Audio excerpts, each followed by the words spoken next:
Welcome to the Maria Liberati Show, where food meets art, travel, and life. Wow, we have a lot to cover today. So this month, we're in the month of August, and this month we have National Book Lovers Day on August 9th. And to celebrate, we're going to have a special guest, Carol Orange, and she wrote this fascinating book that is about something that happened really interesting at the Isabella Gardner Museum in Boston. The book is a great read any time of the year, but definitely if you're looking for something to bring to the beach or, a read for outside when you're out enjoying this beautiful weather that we're having. Hopefully where you're having beautiful weather for the summer. It makes a great read. So Carol Orange, her interview's coming up. And then Melissa Guerra will be here, and she's going to share with us some special tips and info and just informal recipes for fajitas, because August 18th is National Fajita Day. And she's going to tell us all about fajitas, things that I was not aware of, some really interesting info. And she joins us from Texas. Melissa Guerra is an expert on Southwestern foods, and she'll be joining us and telling you all about that. So since this month is National Book Lovers Day, I'm also giving away at the end of the month a copy of my book, The Basic Art of Coffee, which is a great read, as well as recipes for coffee and coffee beverages. But there's also interesting stories there about some coffee bars in Italy and some coffee history. So it makes a nice little read for the summer. So what you need to do is just share and like this month, the month of August episodes, and also join my newsletter at marialiberati.com, and you'll be entered in a giveaway for a copy of that book at the end of the month. We select our winners at the end of the month, and shortly we'll be announcing our winners for July. So please share and like and join my newsletter at marialiberati.com. Summer's almost over, and I feel like we need a holiday for gift giving, because we're so used to, in the wintertime, there's so many holidays for gift giving. Unless you had a birthday, someone's birthday or anniversary or graduation coming up. But if you want to make a gift day, you can, and make a gift day for the holiday, any holiday really, or make a holiday, I meant, for the summertime. You can make a gift day. And I wanted to share my recipe for giving. If you decide that you want to make a gift day and make a holiday this summer, my recipe for giving: always add in a little of yourself in everything you give, a pinch of what's on your mind, a beat of your heart, and a vibration from your soul. And the other thing I wanted to share, you can also give food as a gift. Since we're going to be talking about making fajitas, because it's National Fajita Day on August 18th, I think a great dessert to have if you're having fajitas is a cornmeal cookie that originated in Venice. It's popular, not popular, but traditional in Venetian cooking.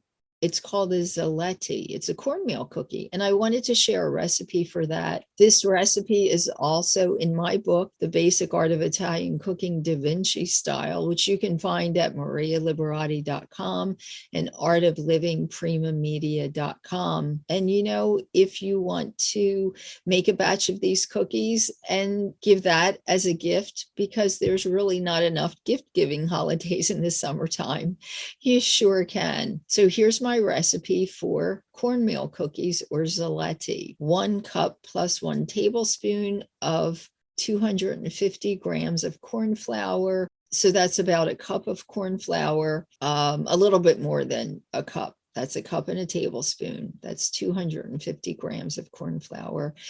1 cup and a tablespoon of regular flour. And that amounts to about 250 grams too, if you need to know the grams. 4 eggs, 1 cup of butter, a half a cup of raisins soaked in warm water for 10 minutes, then drained. Zest of 1 lemon, 1 teaspoon of vanilla, 2 teaspoons of baking powder, a pinch of salt, powdered sugar for dusting on top. Beat the eggs with the sugar till creamy, then add in the eggs one at a time, beating after each addition. Then add in the vanilla. In a separate bowl, whisk together the flour, the cornmeal, the salt, the baking powder. Mix a little at a time the dry ingredients into the wet ingredients. So that's the egg mixture until blended well. Then you're going to add in the raisins that have been drained. Form the dough into a large square and cover it in plastic. Refrigerate until it's easy to handle, about 2 hours. Remove from the refrigerator and cut the dough into 2 and form each piece into a long cylinder by rolling on a floured surface. Wrap each cylinder in plastic and freeze till ready to bake. Once the dough is frozen, you're going to remove it from the freezer, remove the plastic, and cut the cookies into 1/4 inch slices. So that would be like 0.75 centimeters. Cover the cookie sheet with parchment paper. Place the cookies on the sheet and leave a space between each. Bake in a preheated oven at 325 degrees Fahrenheit for 10 to 12 minutes or till lightly golden on top. Remove from the oven and let the cookies cool before serving. And remember, for more recipes, get your copy of The Basic Art of Italian Cooking Da Vinci Style at marialiberati.com or artoflivingprimamedia.com or anywhere books are sold. You know, Leonardo da Vinci was a true foodie, and that book is all about Leonardo da Vinci and the places that he lived in Italy and the traditional recipes from each of those cities.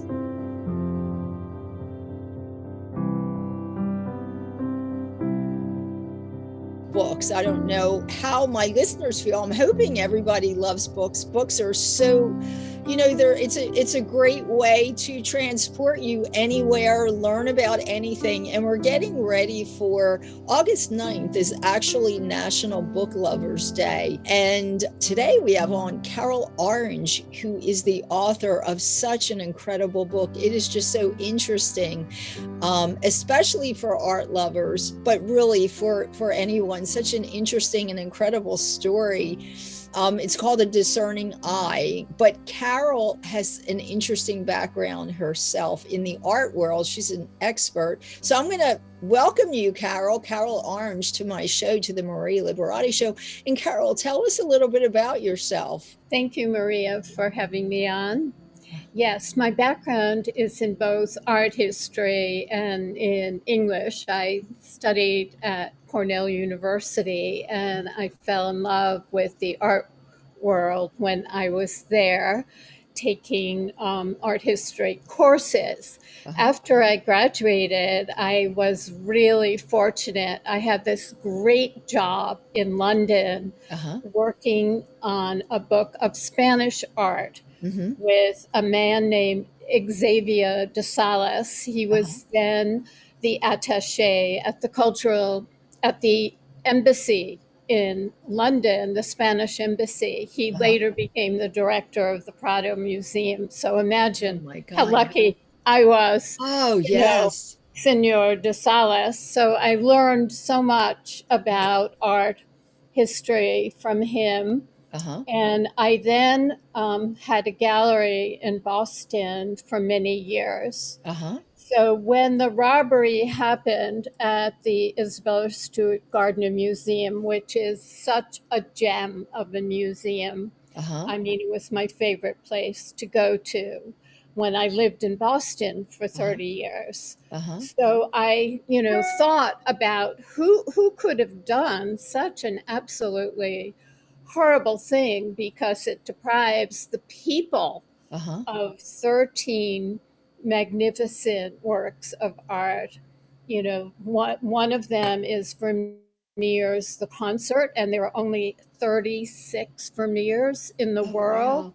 I want to just, I don't mean to interrupt you, but I just want to tell our listeners, in case they don't know, this a discerning eye is about this unbelievable theft of these 13 works of art. I didn't really mention that. So I'm sorry, go ahead. Yes, Vermeer Okay. was one of them. Yes. Yes. So Vermeer was probably the jewel of the 13 that were Uh-huh. stolen because it's so rare. It's also such a gorgeous painting. Wow. And Isabella Gardner bought it Mm-hmm. at an auction in Paris Mm-hmm. for $6,000. Vermeer actually was not well known at that time, but she fell in love with the painting. And of Uh-huh. course, it's absolutely priceless, right? As an art dealer, was so angry, and Uh-huh. also as a Boston resident Oh, about yes. this. And I started putting together some thoughts about what might have happened Right. because the thieves were in the museum Uh-huh. for 81 minutes, Oh, which is unheard of. wow. Usually, in art thefts, thieves rush in and grab what's closest to the door, Uh-huh. but that didn't happen at the Gardner. They tied up the night guards, Oh who my were gosh. Berkeley music students, Oh my and gosh. they had the run of the place for 81 minutes, and they could Oh, have stole anything, but yes. they chose these 13 art objects. And Uh-huh. I believe there was a mastermind. The thieves were just henchmen for the Oh, mastermind, and they did wow. a pretty terrible job. They Yes. cut the paintings out of the frames. Oh my gosh. They just sort of grab things, but I think they were working from a laundry list. So Oh, my protagonist is an art dealer, oh, and she analyzes all 13 art objects, and uh-huh. she finds an underlying theme, which is the tension between dark and light. Huh. And from that, she puts together a psychological profile of the thief. She Oh, says that the thief is, the light side is very confident, mm-hmm. very, very wonderful, Right. and the dark side is someone who is really greedy and Oh, believes that they deserve whatever they can grab hold of. right. And so the tension in the paintings is reflected in the personality of the thief. Oh, In the novel, uh-huh. she comes into contact with the FBI. She's introduced to them, Uh-huh. and they are very taken with her analysis and Uh-huh. her profiling. And in real life, the Uh-huh. FBI actually never analyzed Oh, the 13 stolen objects. It's uh-huh. like, how could the thieves have stolen three Degas drawings when right next to them Uh-huh. was a priceless drawing by Michelangelo? Oh my gosh. Yeah. So it's like, you know, they did steal, the Vermeer, which is priceless, and they Right. stole some Rembrandts. Right. But, it's like one of the jewels of the Gardner collection Uh-huh. is Titian's Rape of Europa, Uh-huh. which is in on the third floor, and they could have easily gone to Gotten the that. third floor and Right. taken that. Right, But right. Isabella Gardner hired the leading Italian Renaissance scholar at the Uh-huh. time, named Bernard Berenson, Uh-huh. and he helped her put the Italian Renaissance collection together. Uh-huh. And Uh-huh. in actual fact, if we're just looking at money Yes. versus art, Mm-hmm. um, the Italian Renaissance paintings are even more valuable Valuable. than the paintings that were stolen from the Dutch room. So Wow. the content of the Uh-huh. paintings Uh-huh. had to have some meaning for the hypothetical thief. The and And can you just tell us, Carol, too, because not everybody's familiar with the Isabella Stewart Gardner Museum in Boston. That has a really interesting story. Can you just give us a little bit of background on that? on the museum Yes, itself. on the museum Okay. where this theft took place. Okay, so the Isabella Stewart Gardner Museum is on the Fenway in Boston. Uh-huh. It's right across the street from Simmons University, which is where I got my MBA, actually. And so it's, near the Museum of Fine Arts. It's Uh-huh. near the Museum Art School. It's just, it's part of the emerald necklace of the Fenway area Right. that Franklin Law Olmsted designed for Mm-hmm. Boston. Mm-hmm. So Isabella Gardner was a traveler and a collector, Mm-hmm. and she loved Venice. So the Gardner Museum is designed like a Venetian palace. Oh. It looks very austere on the Uh-huh. outside, Uh-huh. but if you walk inside, your breath will be taken away because it's these pink walls Wow. that have nasturtiums streaming Uh-huh. down. It has a courtyard with all kinds of gorgeous flowering plants Oh my and goodness. ancient Italian sculptures. It Uh-huh. is it is a masterpiece. Yes. And I've taken so many people there over the years, and Uh-huh. they are just stunned, not Yes. only at the beautiful building, but Mm-hmm. at the quality of the art Art. collection. Yes, So yes. Isabella, in her day, Mm-hmm. was considered a rebel Uh-huh. by the other Boston matrons who were much more society matrons who were Uh-huh. much more conservative. Uh-huh. She was a risk taker. Mm-hmm. She she would wear uh, a banner that said "Go you Red Sox" when she went to the Fenway. Uh-huh. She would dress up when she went to see, the baseball team. Right. But when she went to the Brighton Roadway, which Uh, was a place where horses were raced, she would dress up in ermine and silk with flowers in her hair. She was quite something. And yes. in my novel, Uh-huh. the protagonist, who is an art dealer, Right. um, has a relationship with Isabella Gardner. It's not real; it's imagined. Imaginer. Uh-huh. She Isabella Gardner is her idol, Uh-huh. and so she joins Isabella on the raceway, and she Uh-huh. gets into her carriage, and she has a discussion with her about Uh-huh. Degas. Uh-huh. And Isabella says, "I don't care, Miss Portia, just get those paintings back." So I had a lot of fun Yeah, writing this writing this book. novel. So tell me, and I didn't get to read, I read a synopsis of everything, but or are we giving away too much if we say, did they ever recover these paintings that were stolen? In real life, they have not yet recovered them. Oh my No, it's been gosh. 32 years and they have not Oh, yet recovered them. oh my It's goodness. really, really And no sad. one has ever like found any of those paintings anywhere, like on the market somewhere, or someone trying to auction them off or anything. You really can't. They're too well known, so Uh-huh. they could not be auctioned. Right. They're too well known. Um, Exactly.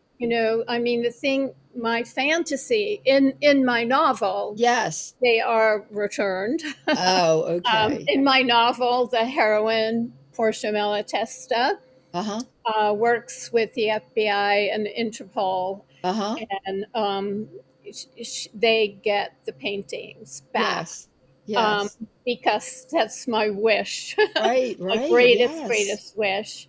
Wow. My fantasy is that they are in someone's house somewhere. Right. That and this definitely is a realistic possibility. This has Yeah. happened before. Oh, Um, Fairly recently in Germany, the son of Hitler's major art dealer, when uh-huh. Hitler was stealing lots of art from Jewish families in Yes. Europe, Yes. um, he had a collection of his father's art that was Uh-huh. stolen. And so it's now being returned to the original The owners. original So owners. it's not inconceivable Right. that the art would be in someone's home. Someone's home. Yes. And I just said, because I'm thinking somebody that would steal like that, they can't have too much sense. They steal and then they may, try to think that they're going to get money or something and they just stupidly try to auction it off. But I mean, if you have a little bit of sense, right, they're too famous to try and auction off, but that would be the only other reason I would think somebody just wants them in their home, other Right, than the monetary value is getting them in their right, home. But right. oh They my want it goodness. for their own selfish Yes. reasons. And, Hitler and Goring, Right. um, that's what they did Oh, during, World War II. They were right. amassing this huge collection, each of them. Uh-huh. And, they were the worst examples, but this Yes. kind of stealing art because you love art and you feel that you deserve it, Uh-huh. and that you shouldn't have to go the ordinary route to get Right. it, Uh-huh. is not a new story. It's Uh-huh. something that happened before. Uh-huh. Um, when thieves steal something, as I said, just for the monetary value, they Right. just grab what's closest to the door and run. Uh, So um, this was a very well thought out plan, because yes. whoever was behind it, the mastermind, Mm-hmm. knew that the gardener had weak security in the evenings, Oh. and so they put together this plan, and they Mhm. had, as I said, a shopping list, because Yes. they could have chosen, lots of other art that Right. was really valuable and Yes. magnificent, because Isabella she's the one with a discerning eye. She had lots of money, but what made her different was her eye. Uh-huh. She could buy something while she was traveling, and it Uh-huh. would turn out to be a masterpiece. Wow. She did that with Japanese scrolls. She did Mm-hmm. that with all kinds of, Chinese artifacts. She did Uh-huh. that certainly in Venice, which was, as I Yes. said, her favorite place in the world. Yes. Oh, wow. Yeah, and you're absolutely right. They must have had a laundry list and had it well planned out, because if not, you would think they would just grab whatever they could near the nearest exit and just make a run for it. But this these people, whoever, it's just amazing though. It was 32 years ago, did you say? Right, Wow. right. It happened March 18th, 1990. Oh my It goodness. was, March 17th, Uh-huh.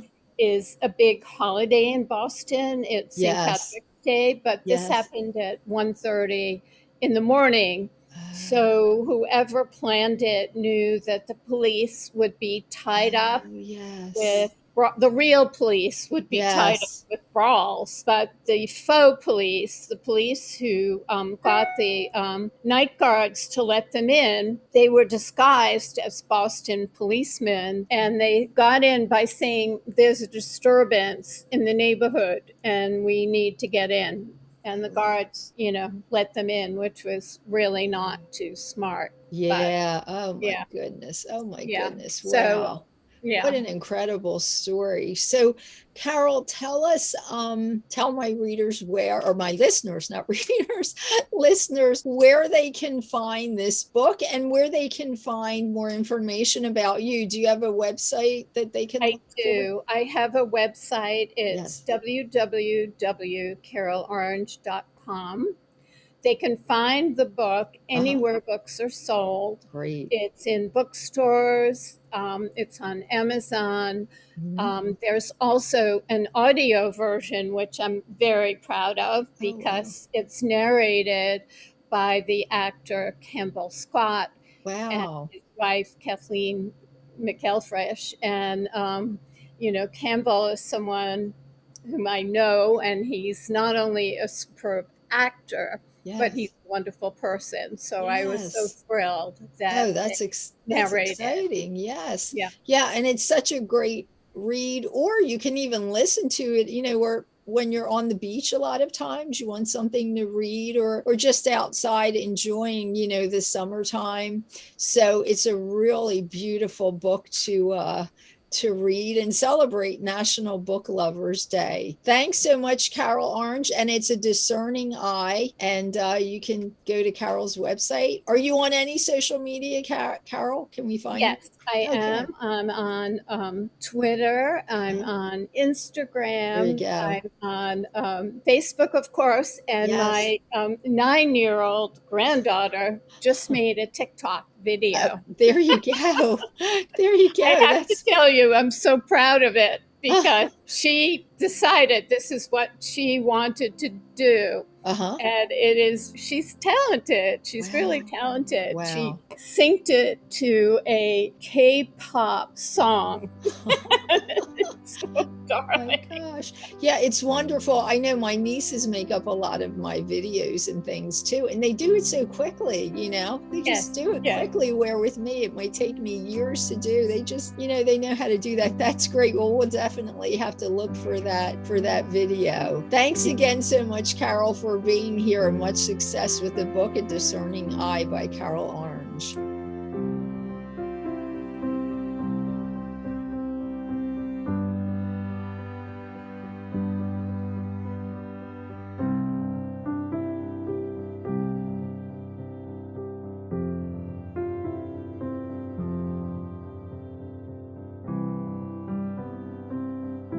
Hi, Melissa. Thank you for being here with us. We're celebrating National Fajita Day this month.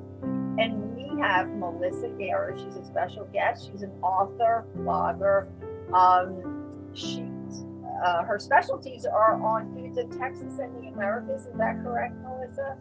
That's correct. I live right on the border of Mexico, so I have this incredible opportunity to see two cultures and two worlds and try to make them fit together in terms of food. Oh, that's exciting, because I do that. I do that with Italy, but Italy's not so close, and I can't be there that frequently. And you're right there, so you get to kind of meld the cultures together and figure that out while you're living there. That's great. So, as I mentioned, July is there's National Fajita Day in July. I love fajitas too. So tell us about, is there a history to the fajita, and the correct way to put a fajita together? And what is a fajita? Because not everybody knows what that is. So our specialty here on the border is fajitas. It is the absolute quintessential dish that we serve. And I live on a cattle ranch, and so we have always had fajitas grilled over a mesquite fire. That is that and chicken fried steak. Those are our signature dishes. But to understand the history of the fajita, you have to understand what the word means first. So it's a Spanish word, fajita, and it's the diminutive. I didn't even say that right. I do that wrong sometimes too. Yes, almost had it.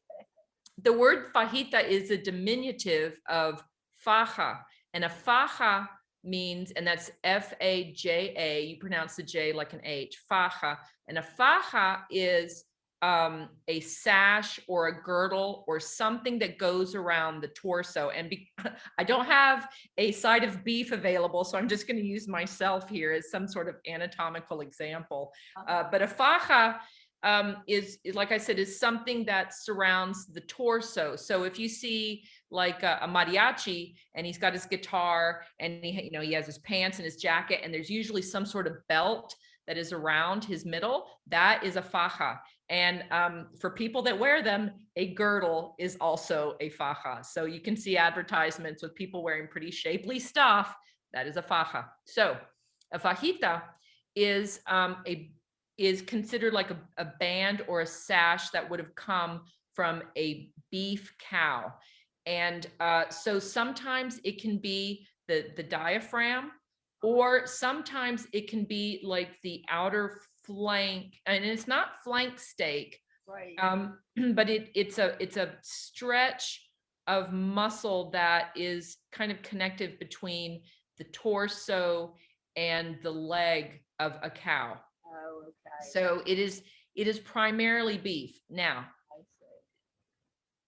knowing what the word means, Uh-huh. you can look at chicken, you can look at pork, and you can look at shrimp. And anybody can tell you that none of those have the same anatomy that a beef cow does. Right. So somewhere along the lines, somebody reinterpreted the word fajita from part of the body to weigh, and not part of my body, just to be clear, but part of a beef cow's body. Right. But they reinterpreted the word fajita from part of the body to weigh that, or technique of cooking or grilling any type of protein. So if that makes sense. So because I've seen like fish fajitas and shrimp fajitas, And I imagine not vegetarian. I'm actually vegetarian, but you could probably grill plant-based meat the same way. exactly, So what's exactly. the style Because of grilling now? I'm sorry, I didn't mean to interrupt no, you. but now it's morphed into a technique. So yeah, you could have tofu fajitas Yes. or carrot fajitas. You can Yes. have anything that would be considered a fajita, but it's not really a fajita unless it is, or like, okay, let's say pork chop or sweetbreads. I mean, these are all cuts of meat. Mhm. But we've definitely seen vegetable cutlets that are available now. There's other there are plant-based proteins that approximate a cut of meat. So it just kind of morphed around a little bit. So What's the grilling technique then that it's morphed into? Is there a special, is that what you're saying? It's a grilling technique for this fajita? So I live on a cattle ranch, and I can tell you the way that we grill it, Right. because Texas is big. We have a lot of outdoors. We have a lot of mesquite wood, so we would grill it outside. Now, if you're in a restaurant setting, you can't do that. Grilling outside is messy and it's lots of smoke, and you need like a whole bunch of wood, and it doesn't really work into like a good cost analysis, or you don't get a really good return on your money. Yes. So restaurants have come up with this way, and I don't know who originated it, but of course it was genius. Yes. Where you would get a cast iron griddle, and you would grill onions and peppers, and you would bring you put your protein in it, grill it, and then you would bring that out to the table, and it would be steaming and sizzling. It's very dramatic and it's incredible. But that is a restaurant way. Okay. So the way, and let me go back and talk a little bit about fajitas as well. Yes. It's not filet mignon. It's not filet mignon. So it would have been considered a less expensive cut. Like the tri-tip, the anglais, it's just something that the butcher would have like gotten rid of. So like I said, we grill them outside, but in a restaurant setting, they would probably chop them up because they can be a little bit tough, and mix them with onions and peppers, and then grill them very quickly over like a gas stove or grill, and then run them out to the table. So, like I said, the cut of Nose and everything, the smell sounds, oh, I could just smell it. Sounds like it smells delicious with the peppers and onions. yes. So and then what happens is then usually the person at the next table, they'll end up ordering the same thing. Wonderful. So that's the filling, right? Is that the filling? Is then there? So what do they put it in? What's the wrap or So once you have the protein grilled with the peppers and the onions, yeah, then they're usually served up with tortillas, either corn or flour, and some type of salsa, and then maybe some avocados, or but you have like all of the grilled peppers and onions. And another trick in restaurants, I don't mean trick, but it's great the way that they do this is they add a lot of extra peppers and onions, so it keeps costs down. yeah. You grill up a bunch of vegetables and a small amount of protein, and then it'll end up feeding 2 people. So it's brilliant the way that it's done now. I think that what you're saying, doing that. So in Italy, there's a technique that it's not really a technique, but a history. It was called peasant cooking. And they used to only use a little bit of meat also because, hey, it's expensive, and they would bump stuff up with lots of vegetables and things like that, even breads. So it sounds like fajita is probably like more like a street food that is not expensive. I mean, the history, is that correct? It was kind of, and they're bumping it up with lots of vegetables, which it's actually healthier for you anyway to do that, just a little bit of protein. But could that be part of, like, is it kind of a street food that you can get easily, say, on the streets in Mexico, purchase? Yes, most definitely. I mean, it's very inexpensive. But street foods like that, it's I'm gonna say it's more of a restaurant food, because keeping all that meat chilled, That's, you yeah. know, so yes, street food, yes. But yeah, even the street tacos that I've had, the fajita has gotten so popular because of the way that it's been cooked. Like, it's actually gotten to be around the price of filet mignon as well. So it's not as cheap as it used to be, because you think about it. I mean, a cow, they only have one area. Yes. And if everybody's ordering it, then you have to figure out a way to serve more of that Right. without, utilizing that many cattle. If that makes sense, like you have the tenderloin, there's only, that's when it morphed from the cut of beef Right. to the technique of cooking. Technique of cooking, which is, so you're saying it sounds like it's seared in a cast iron pan with peppers and onions. That's the more of the technique, right? And you can do that with shrimp, chicken, like vegetarian based meats, and then serve it in a corn or flour tortilla. Is that correct? Yes, that's exactly right. So it's very specific to South Texas and northern Mexico, and I'll tell you why. Because we don't have our atmosphere here, the daily levels of heat, like it's hot. Can I say hell? Oh, it's hot as heck here. It's really hot as hell, but it's hot as hell here, and we can't really have pork because it's just too hot. So pork is more seen in like southern Mexico, where it's a little bit cooler, a lot more jungly. Yeah. But we are in like a northern desert. I think our area is called is it the Chihuahua Desert? And I don't mean the dog, I mean the state of Chihuahua. But it's like I said, very hot, very dry, Right. and with less water, because we don't get that much rain. Cattle and beef is a mainstay in our diet because it just doesn't require the same amount of water that, say, like a crop would require. Does that make sense? It does. Yeah. I'm very curious, in Italy, what do they do with flank steak or skirt steak? Because fajitas are literally called skirt steak. I have to be honest. I'm a vegetarian, so I get more into the carbohydrate dishes and things like that, and some seafood dishes and the desserts.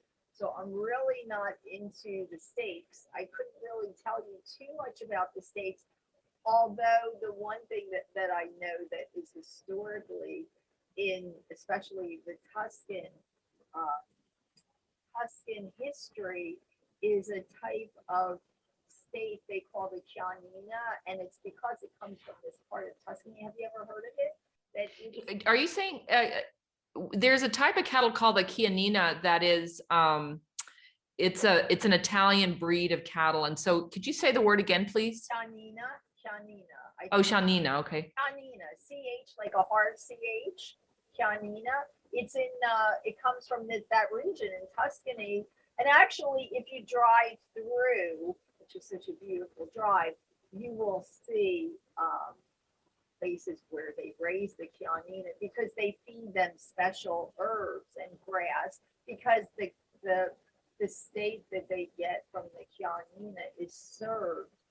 And I can remember my grandmother eating this, but it's really rare. It's only seared on both sides, and the tradition is that the inside is rare. It's just seared on both sides, and it's rare. And there are people that send for that from all over the world. To people that have the money to send for that. Dry ice and everything. They get that from Tuscany.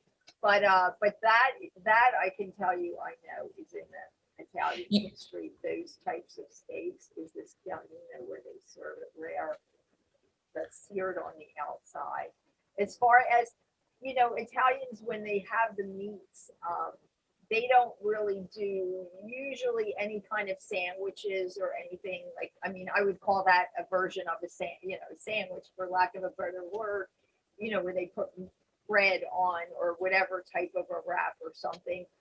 If they do, it's like a really thinly sliced steak or something sliced really thinly that they would put. So if they're serving a steak, as I said, the most famous one, you're right, is this chianina. Yeah. I've seen they're small. The cattle are small in stature and they're black. Yes, I think so. Yeah. I've seen those that breed. It's a beautiful, beautiful breed. It is. So, but anyway, so that's what's in their history is this chianina steak, and they're famous for that.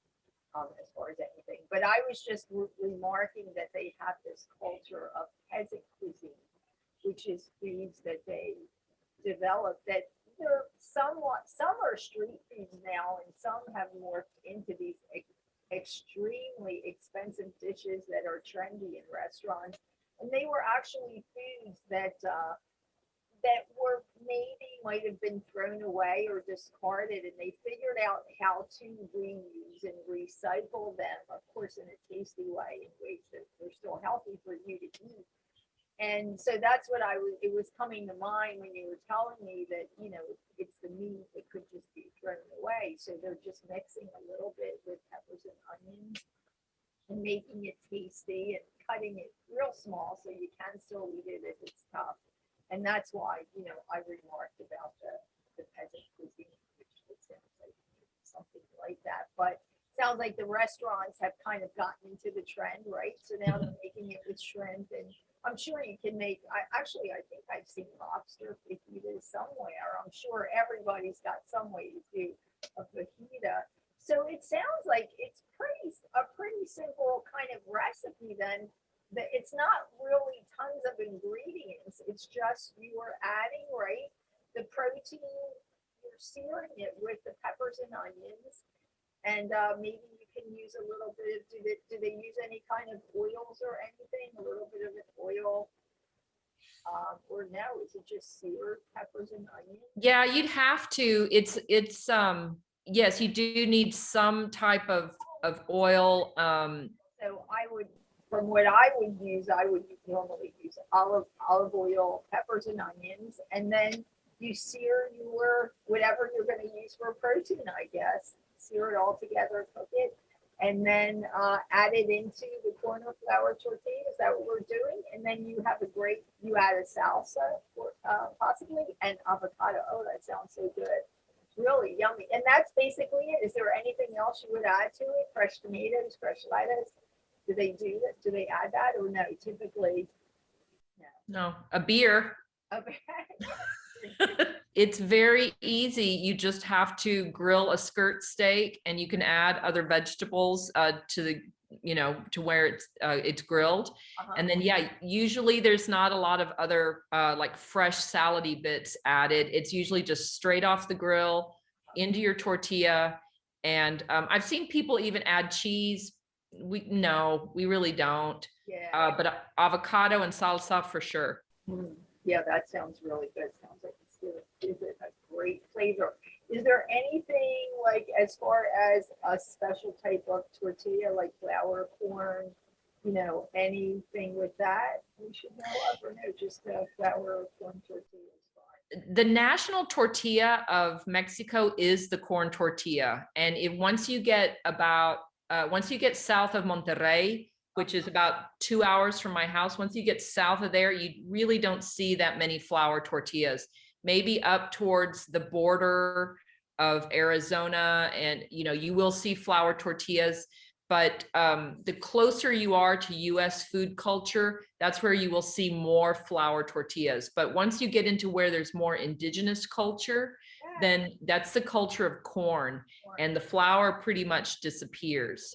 And the difference, because I know the softer ones are the flour ones. Are the corn tortillas also usually they're crispy, right? Yeah, no, usually all tortillas are made at home. I mean, you can get store-bought ones, but generally speaking, the tortillas are made on site, so they're all soft. Right. They're very recently made, and they're not stale.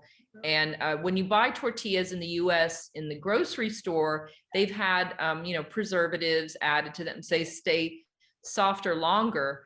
But in Mexico, they're made very, very freshly. So they're always very soft. So once you have the corn tortilla, then you have all sorts of options for frying it, making it crispy, making different shapes, which are every single one of them is delicious. It just depends on, what you want, what your desired outcome dish is. Fajita if it's a corn tortilla, would it be a crispy, I'm thinking of a crispy corn tortilla kind of thing. Yeah, generally soft. They're soft. Okay. That's what I would think, because I would think it's probably easier to fill with all that stuff we're talking about as a sauce. Yes, and because it's a grilled dish, there's usually a grill somewhere in there, and so you usually don't like grill and fry at the same time. Right. There's a lot going on there. So definitely. Wow, that sounds really yummy. So, we know how we're all going to be celebrating National Fajita Day with these delicious fajitas. Melissa, thank you so much for sharing that with us. So tell us where everybody can find you. I know you have a website. Why don't you tell us your website? Yes, you can find me online. It's kitchenwrangler.com. And so I post, and I'm also on Instagram. I try to post every day. And Twitter, I'm on Facebook. And now I'm on YouTube.